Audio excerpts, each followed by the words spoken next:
વિદ્યાર્થીઓને પડતી મુશ્કેલી મામલે એબીવીપી દ્વારા વિરોધ કરવામાં આવ્યો હતો।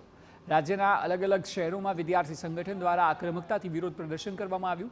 વડોદરા ખાતે એમએસયુ હેડ ઓફિસ પર પ્રદર્શન થયું। એબીવીપી દ્વારા હેડ ઓફિસનો ઘેરાવ કરાયો। અહીં પોલીસ અને એબીવીપી વિદ્યાર્થીઓ વચ્ચે ખેંચતાણ અને ઘર્ષણ પણ થયું હતું। આ તરફ રાજકોટમાં પણ એબીવીપી દ્વારા સૌરાષ્ટ્ર યુનિવર્સિટી ખાતે તાળાબંધી કરીને વિરોધ નોંધાવવામાં આવ્યો તેમજ પુતળાનું દહન કરીને આક્રોશ વ્યક્ત કરવામાં આવ્યો। આગામી સમયમાં જો માંગ નહીં સ્વીકારવામાં આવે તો ગુજરાતભરમાં રોડ પર ઉતરીને વિરોધ કરવામાં આવશે તેવી ચીમકી ઉચ્ચારાઈ। તો વળી સુરતમાં વીર નર્મદ દક્ષિણ ગુજરાત યુનિવર્સિટીને બપોરે તાળાબંધી કરવામાં આવી હતી। શૈક્ષણિક વર્ષ 2024થી રાજ્યની 15 સરકારી યુનિવર્સિટીઓમાં કોમન એડમિશન પ્રક્રિયા હાથ ધરવામાં આવી, જેનો અહીં પ્રખર વિરોધ થયો। અમદાવાદમાં પણ જીસીએએસ પોર્ટલને લઈને સર્જાતી ખામીઓને છબરડાને લઈને એબીવીપી દ્વારા વિરોધ કરાયો હતો।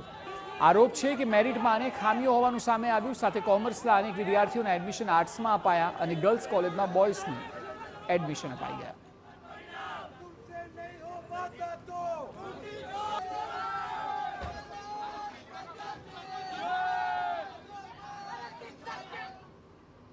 પેપર લીક થવાના મામલે ભાજપના નેતાની સોશિયલ